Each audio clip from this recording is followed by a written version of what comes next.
week. What did Trump say about American workers? This all leads into is MAGA dead? Here's Trump and what he had to say this week about H-1 visas. Be a country like what we have right now. And does that the mean Republicans have to talk about it, Laura. And does that mean the H-1B visa thing will not be a big priority for your administration? Because if you want to raise wages for American workers, you can't flood the country with tens of thousands or hundreds of thousands of foreign workers. You also do have to bring in talent. When we have plenty of talented people here. No, you don't. We don't have talented people here? No, you don't have certain talents, and people have to learn. You can't take people off an unemployment line and say, I'm going to put you into a factory where we're going to make missiles, or I'm going to put you. How did we ever do it before? Well, I'll give you an example. In Georgia, they raided because they wanted illegal immigrants out. They had people from South Korea that made batteries all their lives. You know, making batteries are very complicated. It's not an easy thing. It's very dangerous. A lot of explosions, a lot of problems. They had like 500 or 600 people, early stages, to make batteries and to teach people how to do it. Well, they wanted them to get out of the country. You're going to need that, Laura. I mean, I know you and I disagree on this. You can't just say a country's coming in, going to invest $10 billion to build a plant, and going to take people off an unemployment line who haven't worked in 5 years, and they're going to start making missiles. It doesn't work that way. So, Enzo, we have 300 million people here. You mean to tell me we don't have talented people? Do you agree with what Trump said, or do you disagree? What do you think? I'm going to be very consistent on this, and what this goes into what I've been saying for years, or for months now, with this entire situation with the H-1B visas. For certain aspects and certain industries, I understand where Trump is coming from. Like you brought up, like the missile industry. You're not going to take somebody that is pretty much fresh out compared to somebody who's worked in the aerospace industry. But yeah, you're not going to take the fresh person over somebody who has experience. And with the H-1Bs, I agree, and I'm happy that they up the price of the H-1Bs to $100,000 per person for them to come into the country to work. On the other hand, yes, we do have a complete. How many? I'm sorry, I'm losing my words now. So we do have a lot of people that are unemployed, but for these high-skilled jobs, I have no problem with them bringing in X amount of people to bring in for those jobs. So they're going to bring them in for lower skilled jobs that Americans can work, that you don't need qualifications for or anything like that. That's when I'm going to start seeing a problem. I just want to, at this point, I'm not really going to comment on it until we see who we bring in, how many of them we bring in, and what industries they go in. And if it's for high skilled jobs that we don't have enough people for, or if they're just bringing in everybody and anybody for low skill jobs and medium skill jobs. So I'm going to let Skeptic in here. Skeptic, what do you think, as an American that's been in this country all your life? Your husband, he has a skill. He's an engineer. He's in the field where they're bringing in people from other countries. What are your thoughts to him now saying that? Do you agree with the H-1B visas? What do you think? See, I had talked about this a while back. I had said the negative repercussion of what he was doing was going to affect academia, and it was going to affect the high skilled workers, because I don't know if people know this, but we rely on immigrants. Like, I think when people they think about immigrants, they correlate it to undocumented immigrants with like low skill jobs, but that's not true. We actually we have a lot of immigrants, students that come to America to help innovation and to help with academia and research. Like, I don't know if anyone's ever been in the science field, but I had said this before, we're going to cause a brain drain. This man is very unwise, I'll say it like that, in how he speaks, but what he's saying was probably told to him in a way, like with facts and like showing him why it is that we need to bring in students and not raise the price of the H-1B visa from 6,000 to 100,000. Like, it's just not realistic. When he first came in, he signed an executive order that raised the price for you to get the student visa from it normally is about $5,000 to $6,000, and the requisites for you to even get it are pretty difficult. He raised that to $100,000, which is like so dumb. And now he's having to walk that back. It's the same thing as tariffs. You can't attack a problem without having the solution. He attacked the problem and had no solution for it. And now when you're seeing the repercussions of it, he's having to walk himself back on it. So in summary, you agree with Trump. Am I hearing that? Am I hearing that you saying you agree with Trump? We need to bring some people in here that's skilled and give the H-1B visas out. The H-1B visa has its purpose. The H-1B visa does not take up all of the high skill work jobs and all of the students. Like if you understand the way that we've handled it, it wasn't an issue before. He came in and made it an issue. He came in and broke something that didn't need anything to be done to it. So now he's having to go back and set it up the way it was before. When he first did that with the EO, I had said it was wrong. And I said this was going to cause some backlash, and now it is. Well, I have a clip by Will Klain, and then I'm going to let Kim respond to it. He breaks down what the H-1B visas are for those of you that don't know. An H-1B visa. Follow me over to the wall. H-1B visas are a mechanism of legal immigration that is supposed to bring in skilled workers into the United States. They allow for U.S. employers to hire foreign professionals in specialty occupations. What are those occupations? Well, they're mostly in the fields of tech, engineering, medicine, finance, IT. It requires that a bachelor's degree accompany that worker or higher education in a specified field. Now, here's how it works. An employer sponsors a foreign worker, and they can sponsor that visa for up to 3 years and then extend it to 6 years. Workers can apply for permanent residency later. There is a visa cap, 85,000 new visas each year. Now, of those 85,000, those are only new visas, new H-1Bs. About 400,000 every year are approved. Most of those are renewals, showing that they don't just stay for 3 years, but are renewed and extended past that time frame. Currently, there are supposedly around 700,000 H-1B visa holders in America. Now, who is coming to this country to take these high-skilled jobs? As I mentioned, STEM fields dominate the occupations, and most of the workers come from India. In fact, 70% of H-1B visa holders come from India. Another 10 to 15% come from China. 80% of H-1B visa approvals are for entry-level or junior-level jobs. That's a little hard to stomach when we hear that we're not talented enough or that we're not skilled enough for these jobs, when you consider that most of these jobs are actually at entry or junior-level jobs.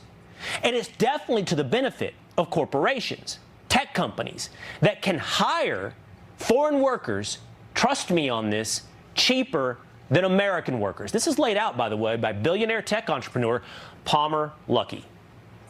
There's so much H-1B abuse. You would not believe what I saw when I was in Silicon Valley. It is insane. It's obviously a program to try and replace U.S. workers with basically slave labor that can't ever escape. The H-1B abuse is crazy. And it's not just Silicon Valley. The Labor Department launched at least 175 investigations targeting potential abuses in the H-1B visa program. They alleged some foreign workers with advanced degrees paid less than what the job description said. That, of course, not only deprives American workers of that job, who have to have the going rate, but it drives down wages for visa holders and American workers. I don't think it matters about the race, Kim. So let's be clear on that. But he's right. Paying these people, these visa holders, half. They're paying them in when the whole thing was going on in December, when Trump first got elected, when we were waiting on him to be inaugurated. This was a big outrage on Twitter. I don't know if you know, but that was the whole thing. Come to find out, even, at the time, the guy that owns X, Elon was bringing them in, paying them 80,000 when he would normally pay someone 150K for. What is your thoughts on this? And do you agree with Trump? Should we still allow them to come in, or should something be done? And in 2016, Trump had one of those persons suing Disney for the H-1B visas during the 2016. That gave him a big push. He really ran more as a populist the first time around. So I just want to clarify that H-1B visas are failed employment and labor policy, not immigration policy. I believe in immigration reform. I believe in amnesty and expansion of DACA. Immigrants are not our enemies. Undocumented immigrants are just people. I know people who are undocumented. Just want to get that out of the way. They were terrorizing my city 2 blocks down from my house this morning. So that made me very sad. But H-1B visas are failed labor policies, not failed immigration policies, because they're allowing mostly ordinary skilled workers to come in through the H-1B visas. That's why my conservative friends love H-1B visas, because they love cheap labor. So they're legally allowed to pay these indentured workers a lot less than American workers. And that's what happened with the Disney lawsuit and dozens of other similar lawsuits with the H-1B visas, where they get employees, American employees, to train their replacements. And it should be illegal under the H-1B visa. I actually wrote notes down because I'm better scripted. But I will say it's not normally used. It's the very minimal is used for specialized workers. Neither Obama or Trump or Biden have fixed the H-1B visas. And also, I just want to add really quickly, as a labor and employment litigation paralegal, I represented H-1B visa employees. I also represented, as a paralegal, not an attorney, I also represented undocumented workers. A lot of the times you get corporations who abuse workers. They prefer H-1B visa employees because they could pay them a lot less than they pay American employees. And it's still a benefit to them even after they pay the H-1B visa sponsorship. But by far, wage theft is the biggest form of theft. Then it completely encompasses any type of like burglary or any type of minimal like crimes of poverty and desperation. It really takes away, when we talk about the H-1B visas as an immigration issue and not a failed labor issue, it takes the onus away from the corporations who are the ones doing the abuse. A lot of the times these corporations too, like I said, when I represented H-1B visa employees, sometimes they would even replace them with cheaper H-1B visa employees. And then even with undocumented workers, you get these huge corporations hiring undocumented workers to not pay what are prevailing wages, which are basically a bid on government contracts to pay employees more. A lot of corporations will hire undocumented and H-1B visa employees so they don't get that prevailing wage. They save a lot of money like that. So at the end, it's more of a class corporate issue than it is an immigration issue. And like I said, I believe in immigration reform. Could I add something to the statement that I was saying? Because I don't know if people understand that we have an engineer shortage. Like in 2019 or 2020, I remember that they were going to bring in engineers from Mexico. Mexico was going to help America out by sending engineers in. So if you're going to stop, for example, the H-1B visa, you have to have something to replace those workers with. You can't just say we're not going to bring these high skilled workers in because they're getting paid less. That's a corporation issue. And if you don't bring them in, we're just not going to have engineers. Like it's going to be wild. I don't think we should get rid of the H-1B visa. I think it should be, I think they should fix it to only include the specialized skilled workers like engineers and other workers that they actually do need. But the majority of the workers coming in through the H-1B visas are ordinary skilled workers. They're not specialized workers. They come, and like I said, there's dozens of lawsuits from like that big Disney lawsuit that Trump paraded around that guy with during the 2016 election.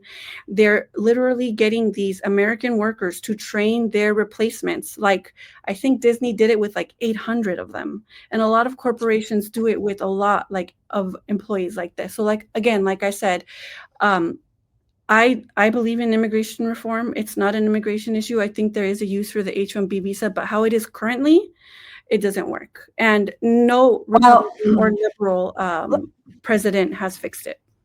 Let me say this, and this guy brings up a good point, and I'm only going to tell you from my experience. I don't think we got no goddamn shortage in engineers, because I went to college with at University of Central Florida and Florida A&M University, and there are thousands of students graduating, and in particular Black students with engineering degrees, and they're getting replaced. And also, thank you, Michael, the military trains 18-year-olds to fix fighter jets and operate nuclear reactors. We all know why big corps want H1. The military trains people to work on these machines. Why can't we have a program from military to workforce and give them these jobs? I don't agree with that. I'm sorry. I will I just actually. won't. I wrote that But I in mean, just my saying notes. that doesn't necessarily correlate with the data that we have, because in my, experience from what I've heard, they're having to bring in people from Mexico City that have to like learn English and learn English words. And I'm talking about high skill. They are literally writing code for like electricity, what is it, DCS systems. Like I'm talking hard things that engineers have to do. And because there are no engineers that can do this, they're having to look for whoever they can. The majority of the engineers that people work with hand in hand are not American. And it's not because they don't want to hire American, it's because there's a shortage. And the data shows that also. Well, I want to get some I'm gonna add foundational. I something want to really get quick. some Sorry. foundational So, American in this conversation. Hold on, guys. okay. Because we need to acknowledge that there are generations of people that have been here. I'm a first generation American, but Kamal, what do you think? Did you go to college with any engineers? What do you think? What do you think about this H1B1 thing? Hey, shout out to Chucky, shout out to Beware, shout out to Jayton. All got fucking degrees in engineering. One even got a master's. Guess where they couldn't get a job at?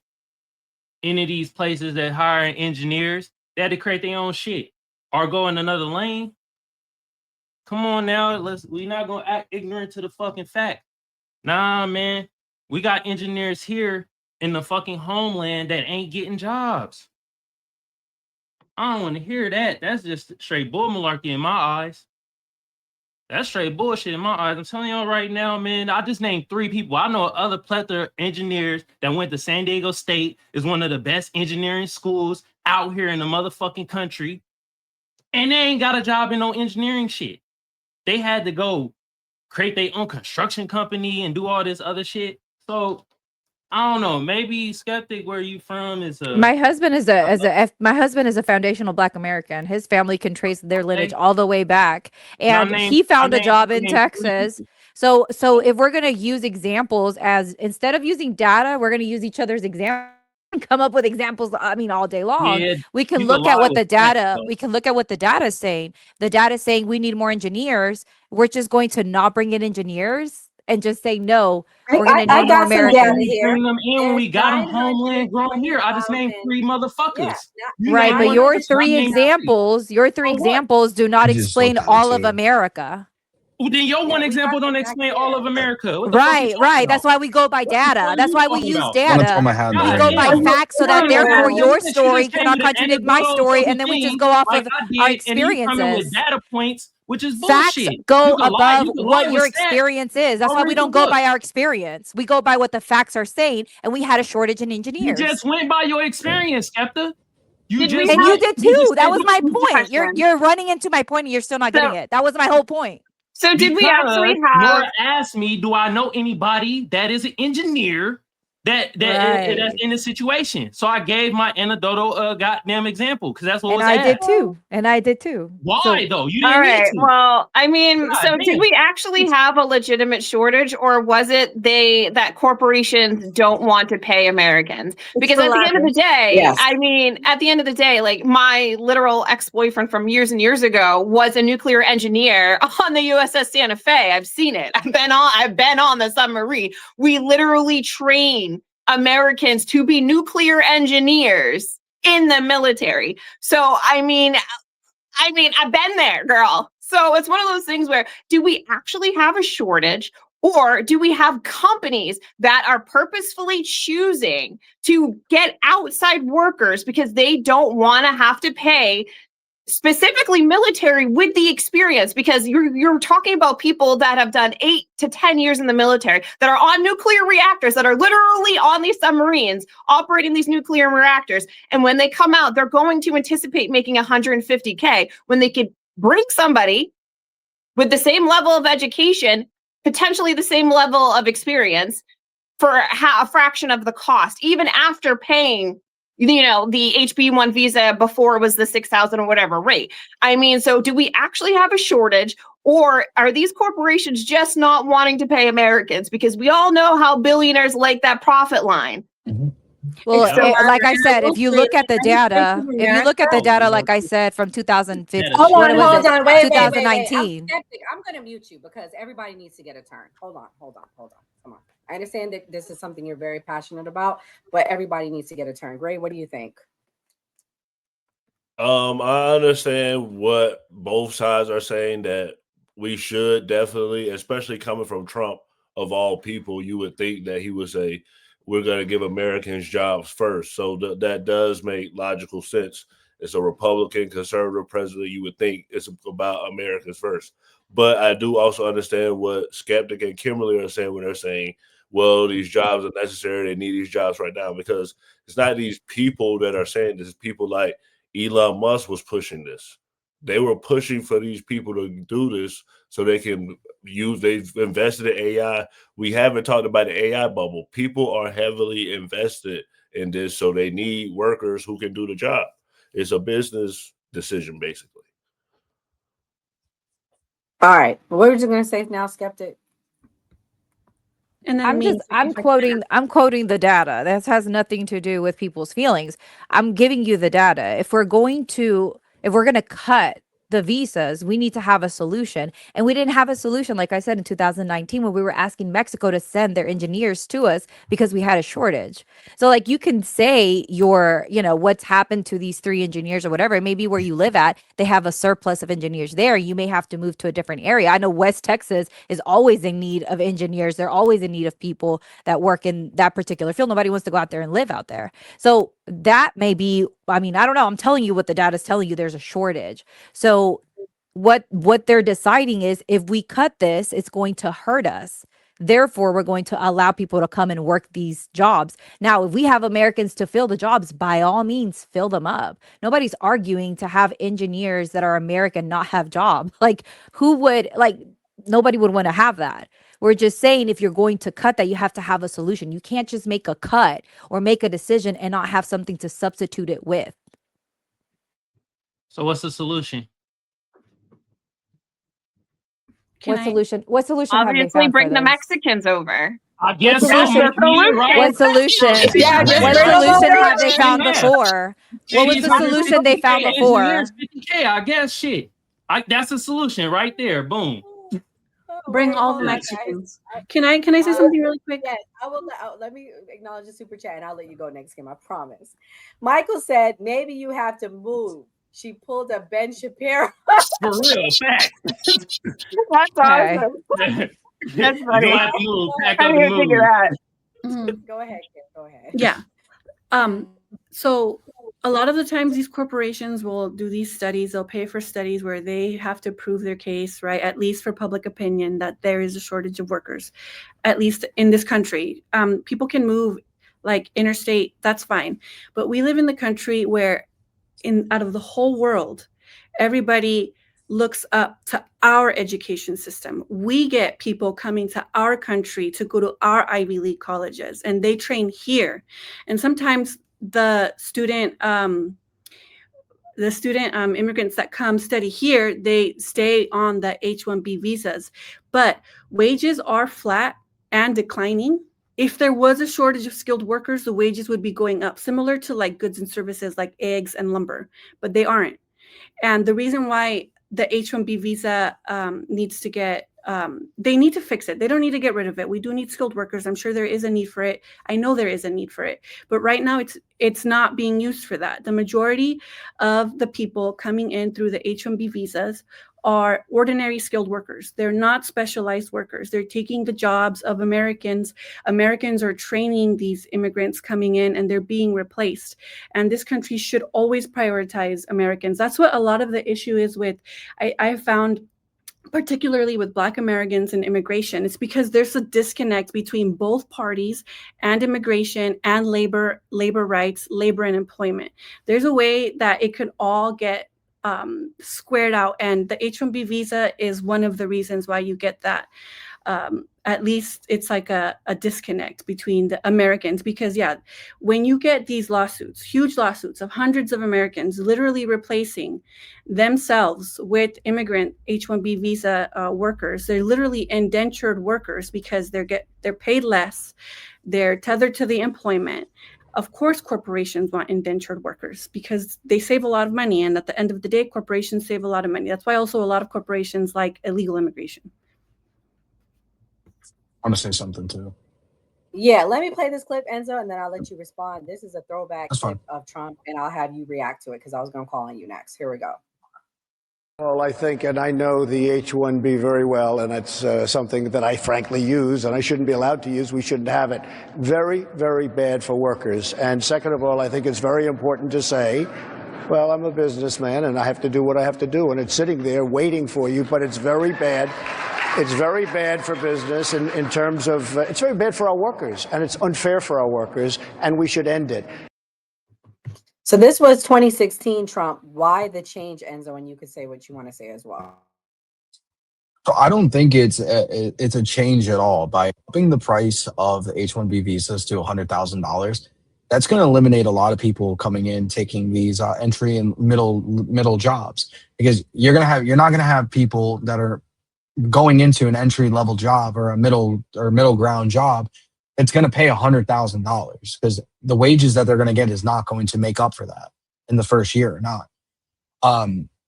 So I agree with him. That's one way of eliminating taking these lower positions in these middle class positions from American citizens. That's going to be able to put American citizens back to work. When it comes down to the engineering field, I looked it up. We have 920,000 engineering jobs in the United States. 825,000 of them are filled. And we have, since the year 2000, a 48% increase in engineering graduates since 2000. So we have the engineers in this country. And if we're going to fill 25% with H-1B visa people, I don't see a problem with that at all. Because we need around 400,000 new engineers each year to keep it going. So substituting 25%, really, I don't really see a problem with people that are paying $100,000 to come to this country when it was, again, about 2,000 to 5,000 before. That's why you had a lot of people coming in here taking these middle jobs from Americans. I don't see that with this now with the H-1B visas, and a lot less people are going to come here now because of that, because corporations are not going to pay that. They're not going to pay that themselves. So this is one way of literally just making it go extinct. And I agree with Donald Trump doing this.